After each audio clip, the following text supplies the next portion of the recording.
Welcome everyone to this French Christmas series. We will talk about Christmas miracles, Christmas tales, Christmas traditions from around the world, New Year's Eve traditions, uh, facts, fun facts, anything Christmas related, you name it, we'll talk about it.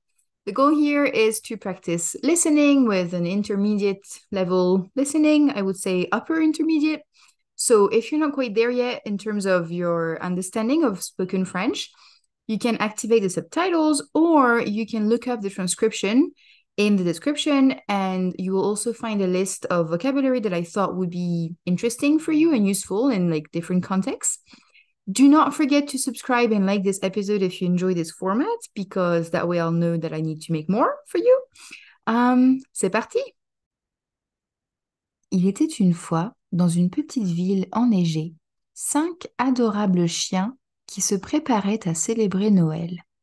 Il y avait Flocon, un énergique labrador blanc, Caramel, un doux golden retriever, Praline, une petite chihuahua malicieuse, Nuage, un berger australien rêveur, et Éclair, un dalmatien rapide comme l'éclair. Le matin de Noël, les 5 amis se retrouvèrent dans le parc enneigé, les queues frétillantes d'excitation. Chacun avait préparé des cadeaux spéciaux pour les autres.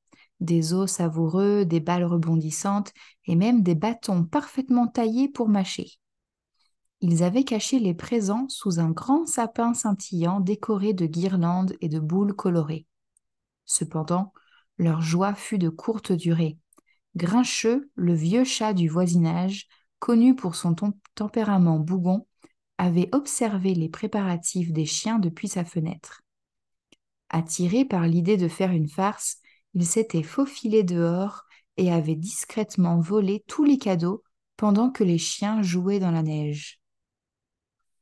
Lorsque les chiens retournèrent vers le sapin, ils furent dévastés de trouver l'endroit vide. Des empreintes de pattes menaient à la maison de Grincheux. Ils comprirent vite ce qui s'était passé, mais aucun d'eux n'osait affronter le félin acariâtre. Heureusement, Petit Éclair, le plus jeune et le plus courageux du groupe, décida d'agir.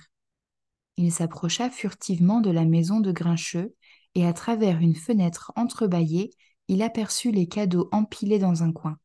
Éclair, agile et discret, se glissa à l'intérieur, récupéra les présents un par un et les ramena au sapin sous les yeux ébahis de ses amis.